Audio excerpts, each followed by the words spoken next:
Hello, you are listening to What's the Deal? JP Morgan's investment banking series on the Making Sense podcast. I'm David Rawlings, your host and country head for JP Morgan in Canada. Today, we are going to dive into the economic and investment banking outlook for the Europe, Middle East, and Africa region in 2024. Joining me are two special guests, Conor, Hillery, and Dorothee Blessing, co-heads of EMEA investment banking at JP Morgan. Conor, Dorothee, thanks so much for being with us today. Yeah, thanks, David. It's great to be doing this session here together. David, thanks for having us.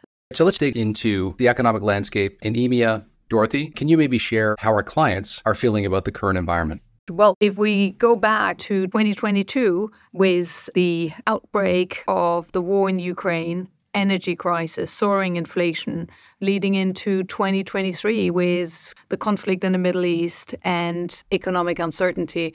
And here we are, beginning of 2024. Clients look at the challenging environment, but they also look at the more positive developments over the last few months and the signs of rebound.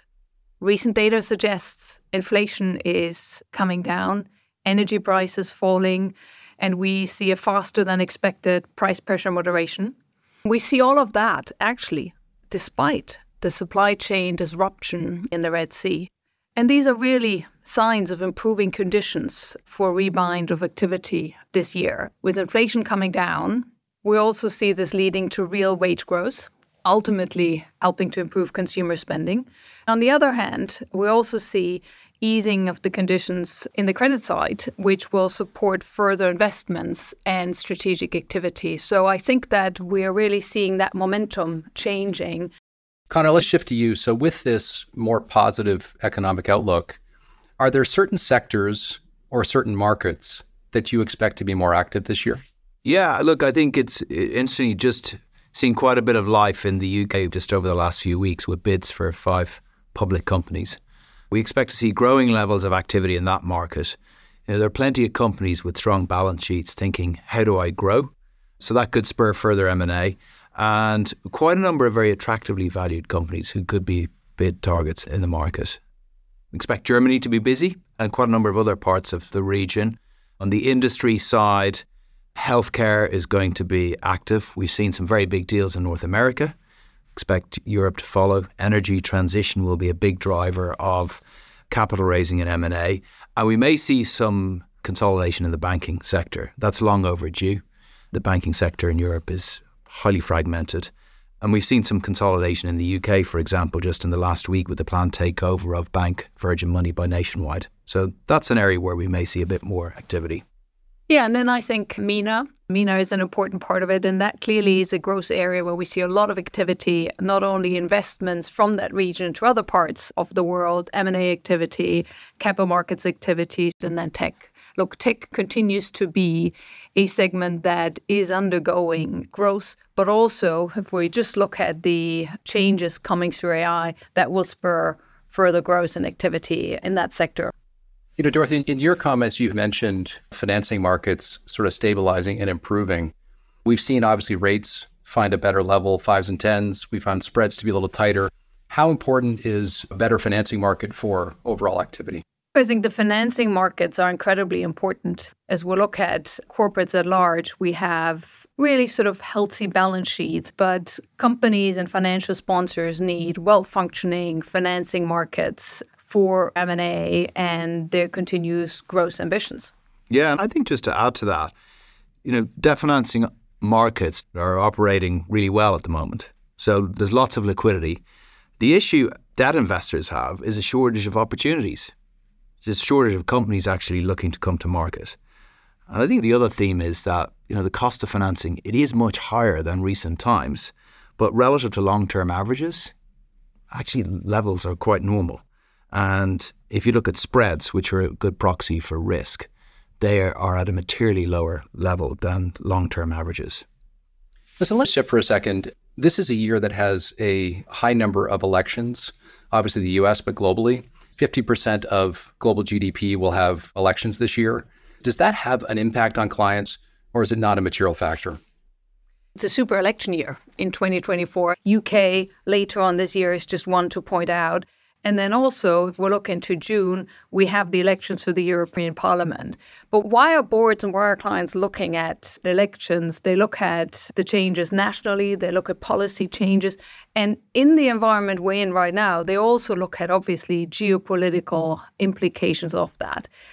Most of our clients, large or small, do run global businesses. So they're not only looking at the elections in the countries where they're based or where they're headquartered, but they really look around the world. Given the size of the US market for many of our clients operating there, they very much also look to the elections in the US in November.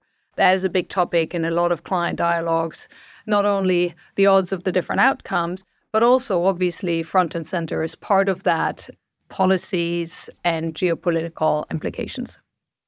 Can we just spend a minute on regulation more broadly? One of the things that we've been hearing in North America is there is a little more uncertainty on deals getting done. There's also a little more uncertainty on the time frame it takes to complete transactions. Are you seeing something similar in the EMEA region? Yeah, I think we are, David. I mean, that thesis you've posited hasn't been fully tested yet because there hasn't been much M&A over the last year or two in Europe. We're definitely seeing governments being a bit more interventionist and indeed regulators taking a firmer stance when it comes to M&A. What does this mean for the consumer? What does this mean in our market? What does it mean for the industry and the sector? So, if that represented a kind of a risk of 3 or 4 out of 10 pre the last 3-4 years, it's ratcheted up to a much higher level. And I think we're advising clients to be much more forward thinking about regulatory risks as they contemplate transactions. And there's plenty of example to support reasons for doing that, not least what we've seen in the US, which we're seeing more of in this part of the world. Great. So let's just bring it back to sort of the overall environment and all things together. Dorothee, when you think about the outlook for M&A broadly this year, is it fair to say that you're more optimistic based on the fundamentals you've just walked through? And if we then, after the M&A conversation, want to shift to the equity environment, I'd love to get your perspective on both. I think as we look at EMEA, M&A is never just a regional thing because it is cross-border. And we look at this cross-border within our region, but also globally. And against the backdrop that we talked a bit about, there is geopolitical volatility that we need to keep in mind. But generally, I think it is a very constructive backdrop for M&A activity. And cross-border into Europe, we've seen quite a bit of that. I think what we've seen less of, and the year is still just 2.5 months old, is the large multi-billion transformational transactions. However, what we are seeing is a continued good flow of M&A deals. Cash balances are there for the strategics on the balance sheet. The financing markets are open, are constructive. And most importantly for M&A, it is actually the strategic need. That is unchanged, whether that is driven by technology change, whether that is driven to what Conor said earlier, through consolidation, or whether this is energy transition, just to name a few.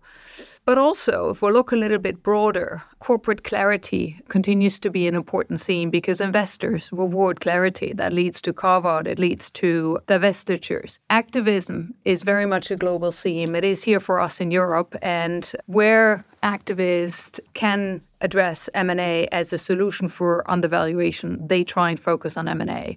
There are certain pockets where there is a mismatch in valuation between public and private markets. So that is clearly also a theme that we're seeing with the access and the focus on taking privates in those sectors.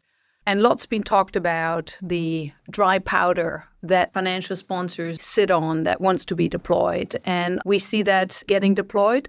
Yeah, I think it goes across all of the sectors. And I think we've got quite a lot of companies 2 years into this period of geopolitical uncertainty and economic headwinds, sitting on their hands when it comes to deal activity or just thinking, look, now is not the right time, understandably, but who have ambitions to do things of a strategic nature, whether it's spin-offs or carve-outs or raise capital to fund growth, so forth. So I think some of those clients are now getting to the point where, look, we're not going to have the perfect moment. The economic environment is looking like it could be a bit more stable. Maybe now is the time to take that risk. Yeah, and I think maybe moving on to the second part of your question, David, on the ECM IPO activity levels here in EMEA. Look, we expect the market windows to remain volatile amidst the geopolitical and economic uncertainty to some extent. But we are also seeing a very clear pickup in the activity levels here. And that is because the overall market is constructive. Investors take a keen interest. And if we look at the issuance, we've seen a pickup since the beginning of this year. Yes, quite a lot on the quick-to-market secondary trades on the one hand side, convertibles, but also, and importantly, we have seen the return of the IPOs, and that is really important for the markets. And reflecting a bit on last year, where we've seen a lot fewer IPOs in EMEA at large, is obviously there is a pipeline there that will come to market and is looking to go to market. But what actually is more interesting is that over the last few months, we've seen an increased new dialogue of companies that want to go to market, interesting stories that look to IPO later on this year, beginning of 2025. So I think that is really great to see. And I think the investors on their side do take an interest in the forward IPO calendar. Is it fair to say that given the slowness, if you will, of 2023, that you're going to start 24 with the highest quality and most profitable? And then as we test the market this year, we'll see what the market appetite is for growthier or higher risk situations? I would say that the market and investors are very focused on the quality and obviously valuation sensitive. I think that it is proven stories, it is good growth track record, and also leverage does play an important role here. And when you say leverage plays an important role, you mean making sure leverage is low enough at time of IPO? Yes, thanks for clarifying that.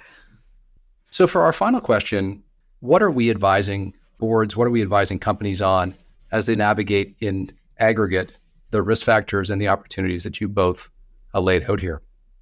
Maybe just for overall context, first thing to say on that is, it's just interesting to look at how resilient the corporate sector and so many companies have been in the EMEA region over the last 2 years or so. When you think of what they've had to contend with, inflation driving up their cost bases, soaring interest rates driving up the cost of financing, general macroeconomic uncertainty.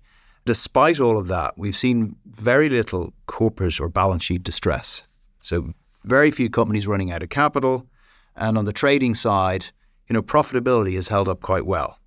So yeah, these are tough times. They're uncertain times, but companies have been quite resilient and actually feeling just maybe a little bit more confident.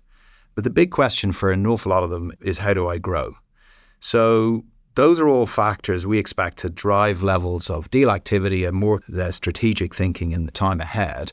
I think the key thing for companies when it comes to deal making is stability in the outlook, confidence in the outlook. Deals involve taking risk. What's going on in the economy, where are interest rates has a major bearing. Interest rates, the cost of borrowing money is so central to how consumers and companies spend and invest, and such a critical measure of the health of the economy. So when you look at ahead in terms of critical factors, interest rates is probably the one top of mind, notwithstanding all the other big things to worry about in the world. Yeah, and I think we see companies really over the last 4 years with what Conor rightly said is focusing on being prepared. You can't be prepared for the unknown, but I think whether this is the risk dialogue, whether this is dialogue thinking strategically and being prepared when the right opportunity arises, how do you finance in this market? How do you look at that? That level of preparedness, I think, is really the product of what we've seen in terms of evolution, in terms of environment over the last 4 years. Because if we go back 10 years, we've gone through a long period of stability with a decade of low interest rate. And just the last 4 years have just shown so many uncertainties come together in a very short period of time that I think boards are very prepared to think very differently about where to not only think about the risk, but to what Conor said is capture the opportunity and the strategic opportunity, which then goes across to the deal making. And I think that's right, Dorothee. You used the word opportunity.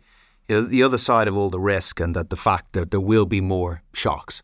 We see over the last 5 to 10 years, we've produced one totally unexpected event after the next in the world. But just on the word opportunity, be ready for opportunity and don't wait for the perfect moment in markets or the environment, whether that's to raise finance or do M&A, because that really perfect moment often doesn't come, or if it does, it tends not to last very long.